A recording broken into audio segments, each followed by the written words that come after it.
you pro-Constitution? I think I got that question. Question one, are you pro-constitutional carry? Okay, sorry about that, everybody. A little technical difficulty there. My phone was like spinning. Well, that's a fantastic question. It's an easy answer. I am way pro-constitutional carry. I think that the concealed, handgun license is nothing more than a government intrusion on our constitutional rights and our right to defend ourselves, as written in the Constitution. It's very clear. The Supreme Court, or U.S. Supreme Court, multiple times now, but most recently said that the right to defend ourselves using tools, if you will, aka a gun or some other kind of appropriate weapon, is a natural right and it cannot be infringed. So a lot of other states have followed up on that Supreme Court ruling and said constitutional carry should be the law of the land. And I think it's a good idea because it creates a deterrent for against lawlessness. And armed people and armed communities are a wonderful deterrent to those who want to commit crime and commit assaults and other kinds of violent crime, especially. So that is my answer. Let's see. I asked you previously about dismantling the OHA. You said that it would be difficult if it was created by the stroke of a pen. Why can't you be undone the same way? Okay, great question. So there's a couple of different perspectives on this. First of all, the OHA was created first round in 2015, and it was strengthened again in 2017.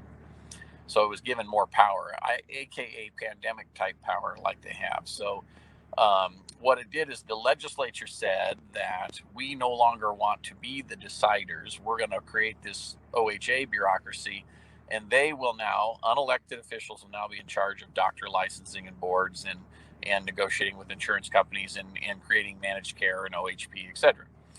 So because it's been legislatively created, it can't just be, dismantled by the stroke of a pen from the governor. However, it can be restructured based on kind of the general mission or principles of the law.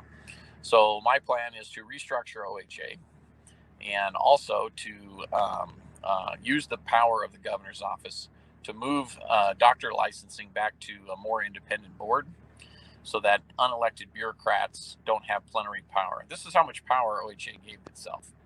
In the old days, if a doctor got into a spat with the licensing board and there was a disagreement, the doctor would go to an attorney law judge hearing to defend their perspective. And if the attorney law judge said, you know what, Oregon Medical Board, the doctor was within their rights and you're overreaching, I rule in favor of the doctor. And in the old days, the doctor would retain his license in that event. But the OHA has given themselves so much power that they have now said that if an ALJ overrides the will of the medical board, the licensing board, that the board, through a majority vote, can overrule the attorney law judge. Now, that's fascinating. It's not like going to traffic court and having the judge throw out your traffic ticket only to have the sheriff and deputy and the district attorney decide to override the judge and reimpose your traffic ticket anyway. And that's the kind of crazy power that the legislature has assigned away from itself and created this overreaching, inefficient Oregon Health Authority. So there you have it, folks. It can be restructured, but it can't be undone with the stroke of a pen. So when you become our new governor, will you commit to the dissolution of, OHA? I just said that. And if so, by what mechanism can this be accomplished? Thank you very much and blessings. Okay, great question again. It kind of a nice segue from the last answer. And I would love to there's nothing I'd love to do more than to bust up OHA. And that's a little bit of what the restructuring would be about. See, what the best way to make OHA work best is to declare it a poor and inefficient agency. I was in a residential home with elderly care people, and these were wonderfully wise people who've lived a lot of life. And I sat with 3 Democrat candidates for governor, and each one said the problem isn't OHA. OHA is a good thing, but it's just really inefficient and it's very wasteful. So their plan was more government. here's how I say it. No, what we need to do is restructure OHA into regional zones and create local regions that can compete with one another for the provision of medical care based on the unique needs of those regions in the state. It's kind of like a community care organization, except much more efficient. And by doing that, you will see that they will structure themselves differently, and that each region will reflect the values of the counties and the communities within their region. We don't have that right now. We have a one size, I'm going to repeat it, one size fits all draconian OHA. So we end up with medical care that's managed out of Portland and Salem, and it's managed by giant insurance companies and large hospitals who then end up funding smaller and local clinics, or by county governments and county clinics. Again, government, or people in cahoots with the government. And what you get is doctors who aren't free to practice medicine, who are being directed regarding medications and things by managed healthcare payers and by large hospital conglomerates. And you get a lot of what we saw during COVID, where doctors were told to give remdesivir even though it was not effective and it was killing people. And that if a person got sicker or put on a ventilator, the hospital got paid more money for that. This is a great example of why OHA is profoundly flawed, and why it needs to be restructured, and why it needs to be completely reformed. I don't think OHA would be very effective at defending its record in the court of public opinion if they were ever to come out and tell the real truth about all the lies that they've been told or been telling. It is a massive business. The government and the healthcare industry and the insurance industry are massively enriching themselves and charging you more for what should be affordable healthcare. So that's my answer to that.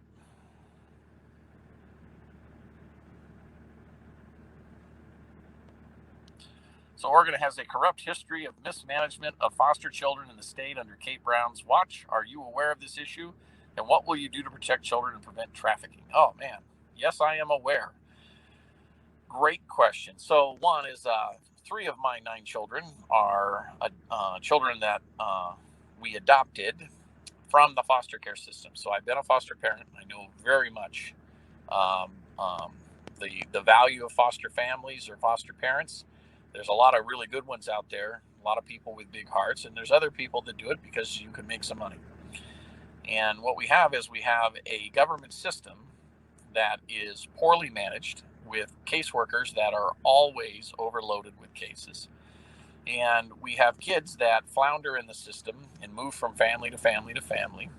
And the state even goes so far as to ship them out of state, ironically, to organizations that PERS employee, or the public employee retirement system, PERS, happens to invest in. So that's kind of an interesting one, right?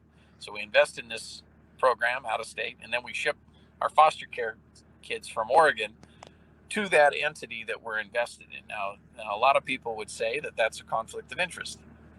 I would be one of those that say it's a conflict of interest, because if you're profiting from shipping kids out of Oregon rather than solving the problems and strengthening the foster care system, what you're doing is serving yourself, and you're not serving foster kids or foster parents or the foster system. So again, now the best long-term deterrent against increased need for foster care is a massive increase in the number of opportunities for families to find and work in family wage level jobs. Our government has not done a good job with that.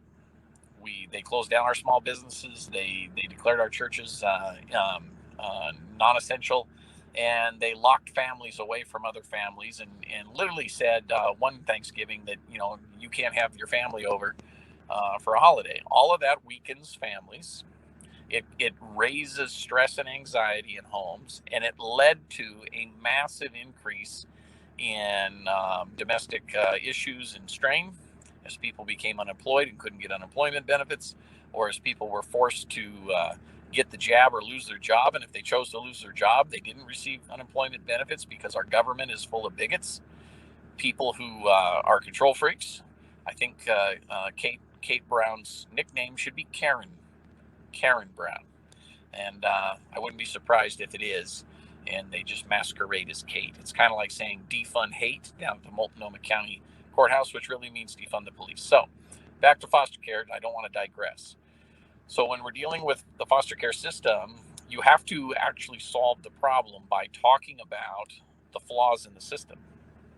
So, they underfund it.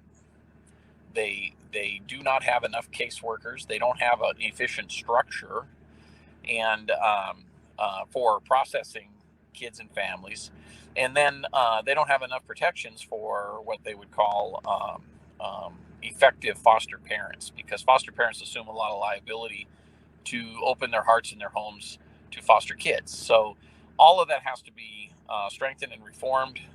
It's not about throwing more money at it. It's about being very deliberate about identifying people who have a natural affinity to be good foster parents and giving incentives and encouragement for them to open up their homes in a way that fits for them and their family and their phase of life. You will find that other states have done this, and other states have had tremendous success at going through a process of identifying and incentivizing good, strong nuclear families to enter into and open up their homes to kids who might be in need, or at least in temporary need in the foster care system. So it is absolutely horrible. Now, for trafficking can relate to foster care, but it's even worse. We have cartels that have set up shop. We have cartels that go to colleges and try to taunt young people into coming and cutting up the marijuana buds on their marijuana grows, and somehow these kids disappear. It's happening right now on college campuses. And trafficking is even worse. And trafficking overlaps into the foster care system, of course. But we're talking about people who have a disregard for the sanctity of life. They do not value individual people. They see people as a commodity, and they try to traffic in people in the same way. You might sell sheep or cattle. And as governor, I'm here to tell everybody that trafficking we have to have a zero tolerance for it. Anybody who deals in the trafficking of human beings, and I'll just give you a church analogy, because see, in the church there's two books. There's the New Testament, which is all about truth and grace, and then there's the Old Testament, which is all about eye for an eye, right?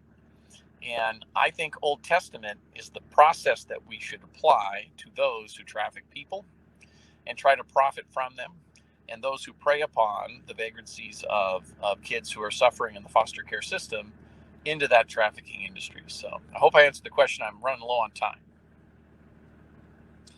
Why did you not get an endorsement from Oregon Right to Life? Are you a pro-life candidate? How would you form policy around this? Hey, that's another great question.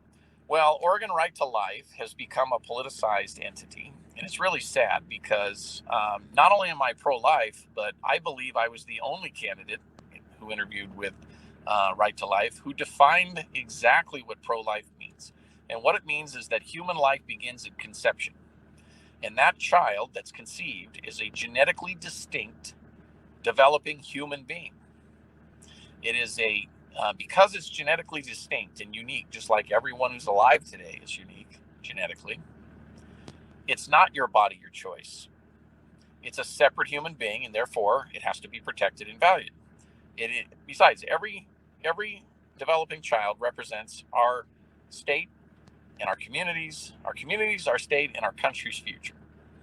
So pro-life means from conception.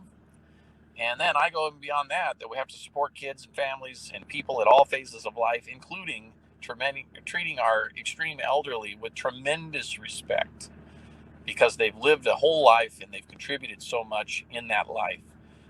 Several of our 80-year-olds have worked 2 or 3 careers and contributed so much during their working life. So we want to respect that. And then we want to understand that the Right to Life folks only supported candidates that they thought had enough money and donations, quote, to win. That's insane. They ought to be backing candidates who have a strong position on pro-life. So they could have given a lot of endorsements. Now, they do have a PAC and they give funding and they donate to candidates. That's great. They could have given endorsements and then funded the candidates that they thought had the best chance to win. I could have lived with that. But for them to say, we have chosen not to endorse you, certain candidates, because we don't think you can win, has nothing to do with being pro-life. It has everything to do with being political. So I'm not here to disparage right to life or, all that. What I'm trying to say is that it's so important that we don't let politics creep into our endorsements, that we stay with the ideology and the values that our organization is supposed to represent. And then we deal with the PAC funding on a different level that can have that different criteria. And what you do is you protect the very philosophical pillars of your organization. So that's just some food for thought. I hope that helps.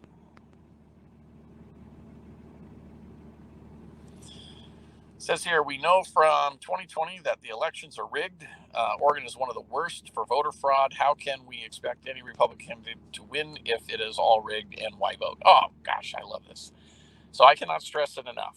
I've done the math. I've been very aware of all the little ways that the left has devised ballot harvesting, moving homeless camps around and re-registering people at new addresses, registering multiple people at one address. We've done a lot in this state. Republicans have canvassing that really exposed some of these what we call anomalies. However, the general gist is most of the hardcore cheating happens in the machines. And that's data, algorithmic changes that we have to war against. The number one protection against manipulation of our elections is for every conservative to vote. If every registered Republican voted, the math is very clear. We will overwhelm the 3 to 5% cheating ratio that is pretty well understood in the current progressive regime. So I cannot stress, if there was ever a time for Republicans to vote, it's this election. And if there was ever a time for Republicans to take picking a candidate and voting in the primary seriously, it is this time. We have to pick the right leader. It needs to be a grassroots person, not a rhino, not an establishment person. I'll let you guys assign your own labels.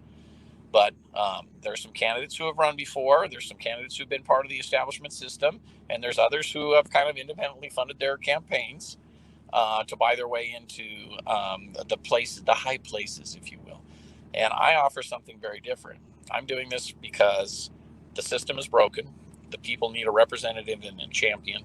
That's why I'm running. So I highly recommend people check me out, that they vote in the primary, and tell every conservative Republican to vote in the primary and preferably vote for Mark. So everybody has to vote. That's how we beat the cheating. To not vote is to allow and empower the cheating. We can't afford that. Literally, we need 100%. 80% is the minimum for Eastern and Central Oregon, and we need about 70% on the west side, according to my math. It should work. It'll work beautifully. When I win the primary and I get to represent the Republican Party in the general, we're going to win.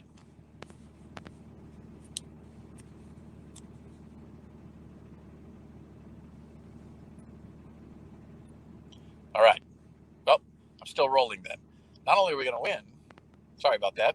Thought we were going to click to the next question. But I think the most important thing for people to understand is when I win, we're going to get rid of mail-in voting. We're going to have a voter holiday. We're going to go back to voter ID, one citizen, one vote. Want to have a holiday so that everybody can access it, so we can allow people to access. And we're going to allow that access, and we're going to model for our young people how important it is to vote. So I hope that answered it.